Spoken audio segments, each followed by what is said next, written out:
নবী বলে, যুবক রে তুমি তওবা করো, তওবাকারীকে আল্লাহ পছন্দ করে ভালোবাসে।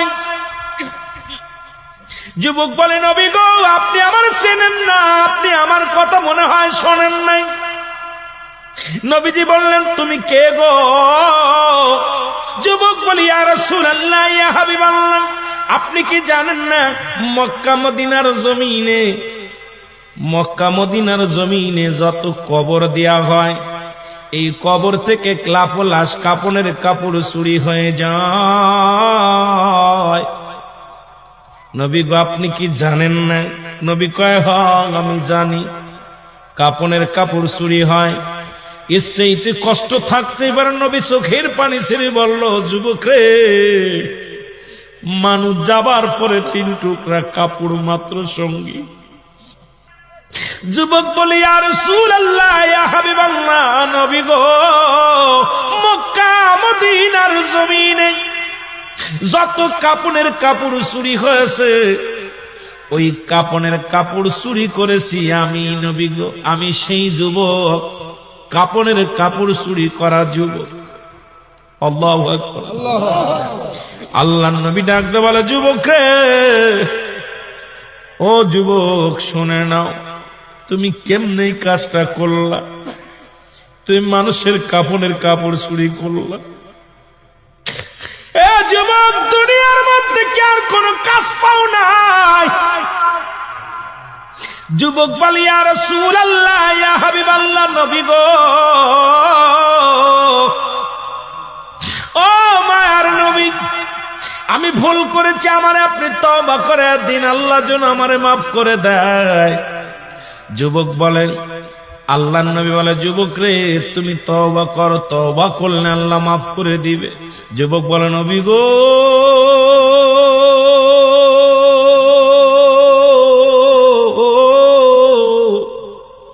আমার বিশ্বাস এই জমিনের মধ্যে আমি তওবা করলে আমার গুনাহ মাফ হবে না, কারণ আমি এত বড় পাপী, আমি এত বড় অপরাধী। আল্লাহর নবী কয়, যুবক রে তুমি তওবা করো, তওবা করলে আল্লাহ তোমারে মাফ করে দিবে। যুবক বলে, নবী গো মায়ের নবী, আমার মতো পাপীরা আমার আল্লাহ ক্ষমা করবে না। আল্লাহর নবী বলে, যুবক রে তুমি তওবা করো, তোমারে মাফ করে দিবে আমার আল্লাহ। যুবক বলে, নবী গো আমি শুধু কাপনের কাপড় চুরি করি নাই। নবী গো মক্কা মদিনা অনেক দিন যাবত মানুষ মরে না, অনেক দিন যাবত মানুষ ইন্তেকাল করে না, আমিও কাপনের কাপড় চুরি করতে পারি না, আমার ব্যবসাটাও ভালো হয় না। হঠাৎ শুনতে পারলাম পার্শ্ববর্তী এলাকার মধ্যে একটা মহিলা মারা গেছে, সুন্দরী এক যুবতী মারা গেছে। আমি দৌড়ে গেলাম, নিজে তার জানাজায় শরীক হলাম, দাফনে শরীক হলাম। সারাদিন অপেক্ষা আছি কখন রাত নেমে আসবে, কাপনের কাপড় চুরি করব। সব মানুষ যখন রাত্রে খাওয়া দাওয়া করে নির্জুম হয়ে গেল, আমি আস্তে আস্তে করে গোরস্থানে ঢুকলাম। গোরস্থানে ঢুকিয়া আস্তে আস্তে করে কবরের মাটিগুলো সরাইলাম। কবরের মাটি খুঁড়িয়া, নবী গো আল্লাহর নবী দেখতে বলে, যুবক তুমি কি শুনাইলা? যুবক বলে, মায়ার নবী গো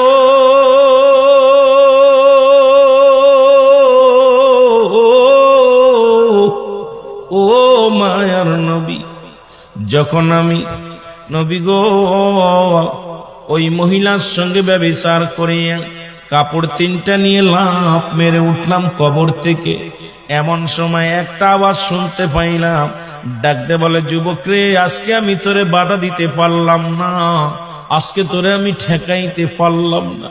ও যুবক আমার সনে যে অন্যায় করলি, জীবনে কোনো বেগানা পুরুষ আমার জীবনে আসে নাই, আজকে তুই আমার সনে যে অন্যায় করলি, আমি আল্লাহর আদালতে মামলা দিলাম, আল্লাহ যেন কোনদিন তোরে ক্ষমা করে না। জোরে বল আল্লাহু আকবার। আল্লাহর নবী বলে, যুবক রে তুমি দূর হয়ে যাও, আমার কদম থেকে তুমি দূর হয়ে যাও। এত বড় অপরাধ তুমি করছো, এত বড় অন্যায় তুমি করছো, আমার কদম থেকে দূর হয়ে যাও। যুবক বলে, নবী গো, আপনি রহমতের নবী, আমারে দূরে ফেলে দিবেন না। মার নবী, আমি শুনেছি আদম নবীর কাছ থেকে ঈসা নবী, ঈসা নবীর কাছ থেকে ইব্রাহিম নবী, ইব্রাহিম নবীর থেকে মুসা নবী, সব নবীর থেকে অপারগতা করবে, একমাত্র আপনি হবেন উম্মতের কান্ডারি।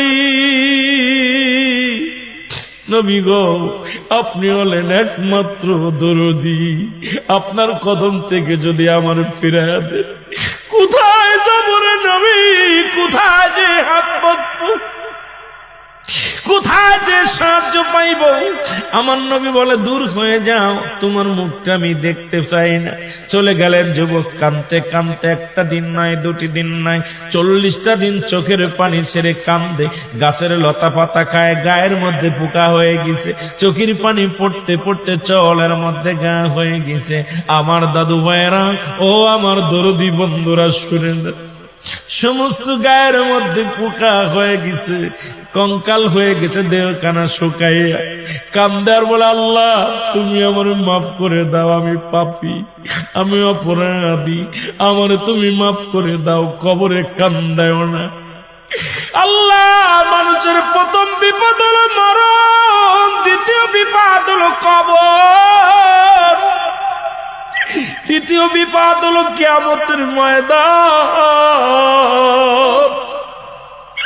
আল্লাহ, একটার চাইতে একটা বড় বিপদ, তুমি আমারে মাফ করে দাও, আমারে তুমি ক্ষমা করে দাও আল্লাহ। ও আল্লাহ, তুমি আমারে মাফ করে দাও। কানতে কানতে যুবকের দেহ কানা কঙ্কাল হয়ে গেলেন। এলহাম আলো, যুবকের আর কান্দিস না, তোর চোখের পানি আল্লাহ সইতে পারে না। যিনি আসমান জমিনের মালিক, এই ভূখণ্ডের মালিক, যিনি চূর্ণ বিচ্ছিন্ন করে দিবে জমিনটা, আল্লাহ বলে, কুল্লু মান আলাইহা ফান, সব কিছু শেষ করে দিবে আমার আল্লাহ। আল্লাহ বলে, বান্দারে, এই জমিনটা চূর্ণ বিচ্ছিন্ন করে দিব আমি, এই জমিনের মাটিগুলো পুড়ায়া তামা বানায়া দিব আমি, এই জমিনের যত পানি আছে পানিগুলো পুড়ায়া ছাই বানায়া দিব আমি। আমি আল্লাহ, যেদিন কিচ্ছু বলতে কিচ্ছু থাকবে না, সেদিন থাকবো শুধু আমি। আমার কথা না, কোরআনের কথা শুনে না। আল্লাহ বলে, কুল্লু মান আলাইহা ফান, সব কিছু শেষ করে দিবে আমার আল্লাহ। আল্লাহ কয়, বান্দারে, সেদিন থাকবো শুধু আমি আল্লাহ, আর আমি থাকবো আমার নবীর ভালোবাসা নিয়ে।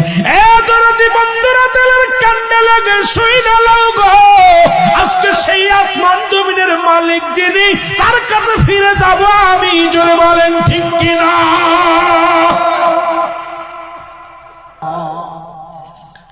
এ দরদি বান্দা, শুনে নাও, যুবক কাঁদতে কাঁদতে রাসূলুল্লাহর কদমের মধ্যে হাজির হয়ে গেছে গো। নবীজি বলে, যুবক রে, তুমি আবার কেন আমার কাছে আসলে? যুবক বলে, নবী গো, আমি আপনার কদমের মধ্যে আসছি, আপনি আমারে আবার তওবা করায় দেন, আমার কোথাও যাওয়ার জায়গা নাই। নবী বলেন, যুবক রে, তুমি আবার কেন আসছো? আমার জিবরিল আমিন ডাক দেখায়, নবী গো, যুবকরে আর কান্দায়েন না। যুবকের চোখের পানি পড়ে গা হয়ে গেছে, চৌলের মধ্যে ঘা, গায়ের মধ্যে ঘা, দেহ কানা শুকায়া শুকায়া হাড্ডি হয়ে গেছে। নবী গো, এই যুবকরে আপনি ক্ষমা করে দেন। আমার নবী বলে, যুবকরে, তুই তওবা কর। নবীজির কদমে তওবা করলে, আমার ভাইরা তওবা করে মাফ চাইলেন। আজকে আমরা এত অন্যায় করেছি, একবার বসে চিন্তা করে, আজকে আমাদের পাপের কথা যদি আমাদের ছেলেরা জানতো, ছেলেরা জীবনেও বাবা বলে ডাকতো না। আপনার পাপের কথা যদি আপনার বিবি জানে, জীবনে আপনার বউ আপনার ঘর করবে না। বিবি বলবে, স্বামীরে, তুমি আমার তালাক দিয়ে দাও, আমি তোমার সাথে আর থাকবো না, এক ছাদের নিচেই থাকবো না।